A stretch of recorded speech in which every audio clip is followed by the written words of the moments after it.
Stephen Mbide, he's stationed in Mengo. Mr. Mbide, very good morning once again. What's the latest from where you are? Indeed, I'm here at Mengo, and we know by now that Lieutenant General retired Henry Tumukunde is under detention. This morning I've learned that he was transferred from Chibuli and taken to SIU, Special Investigations Unit at Chireka, and now I'm going to be speaking to his lawyer, Mr. Alex Ruganda, who was with him during the time of the arrest last evening around 7:30 when the military, together with the police, sealed off his residence and offices in Kololo. Mr. Alex Ruganda, I know you had a long night. Good morning to you. Good morning, Mr. Mbide. How are you? I'm okay. Just tell us what exactly transpired during the arrest of Lieutenant General retired Henry Tumukunde. Yes, maybe as one of the lawyers to General Tumukunde, he called me in the afternoon, and he wanted to see me to brief me on the ongoing response from police, because we had initially written to police seeking for their guidance on the consultation process. So when I was with him, he also told me that he has equally received intelligence brief that there are plans to arrest him over charges that he is not so sure about. So he told me and the legal team to be on alert for anything can happen at any time. So around 7:30 p.m. Is when the team from the joint team from CMI, police and counterterrorism raided the offices, because General's coordination offices for his consultations were in Kololo, next to Malchoice offices. So the team raided, and it was already night when he called me and asked me what exactly should we do in the circumstances. I rushed to where he was. So the arrest didn't come as a surprise to you? I wouldn't say it was so much of a surprise, because he was aware, I think, that entering this process and this race had so many issues that it carried. And I think you were also reading the newspapers, because even yesterday's newspaper, one of the papers, red paper, was carrying a story of Tumukunde faces arrest. And I think the information was moving here and there, couldn't be verified, but you couldn't rule out anything from happening, given the nature of rule of law or rule by law that we are operating on right now. The security, I'm talking about the police, have this morning issued a statement indicating that they are preferring charges of treason. I just want to understand what is, you as the lawyers, the issue of police coming up with the charge of treason. What does this mean to you, and is the general, what does the general say about this? I think on what charge to prefer is within the mandate of the entity preferring the charge. However, to prefer treason charges against the general, using the claims that have been laid out, because when you were at Kibuli, they played out a video to general and to us, the legal team, of his appearances on one of the morning talk shows on one of the TVs, where he appeared on the 4th. And in his question and answer on the said TV, he was asked about issues of Rwanda, where he replied that the issues of Rwanda and Uganda are not because of security per se, that he made a statement that in his opinion, if he was Rwanda, he would support people seeking for change in Uganda. And that is exactly why he's being charged, by the way.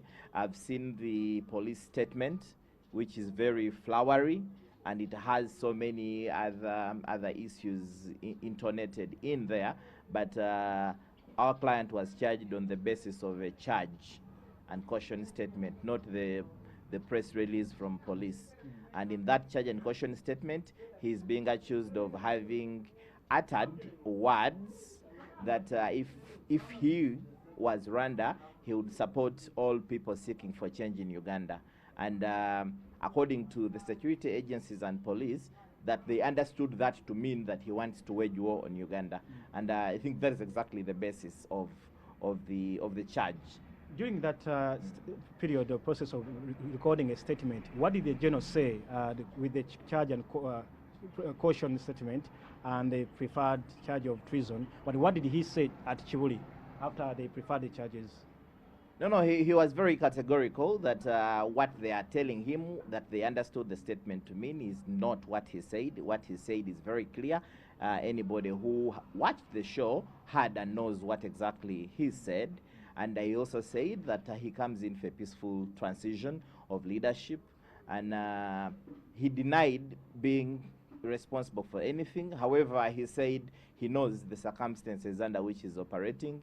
He knows that by coming out to contest for the position of presidency, there are certain prices that he has to pay. And if this is one of them, being charged for trumped-up charges, according to him, trumped-up charges, he says he has seen this before with all other presidential candidates being like in charged. 2005 for Besigye. Yes, and he also says that he's been part of this process. In 2003, during the court-martial, similar issues came up and trumped-up charges, though it took long, but finally justice and rule of law prevailed. So he's prepared for this process. It's only unfortunate that we've gone to that level, but he's prepared, and we as the lawyers would want the course of law to take its course. Let the law and the rule of law, constitutionalism, take its course. Let the officers who are handling this process be compliant with the law and respect our constitutional rights, the constitutional rights of our client at that. Treason charges carry at least a maximum of life imprisonment.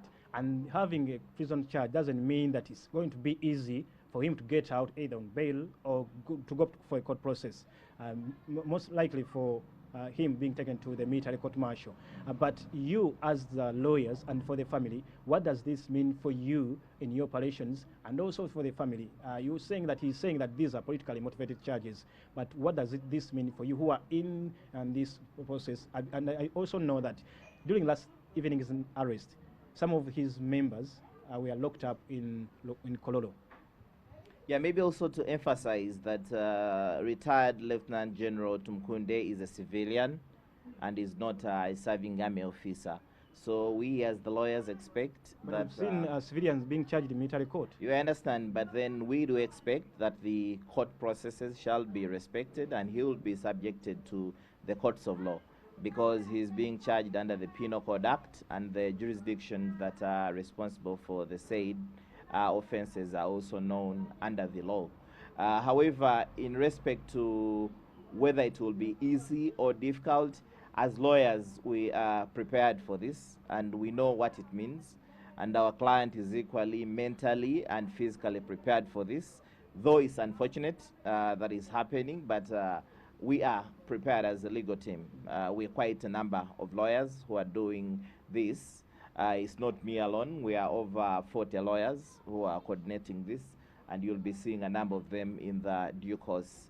To the family, the home and the offices were all raided at the same time. And you're also aware that the Lieutenant General retired had applied to and notified the police and EC that he will be starting his consultation processes. Indeed, he was due to start his consultation processes over this weekend. Yesterday is when we expected to get the reply from police on the guidance, how the consultation is going to be.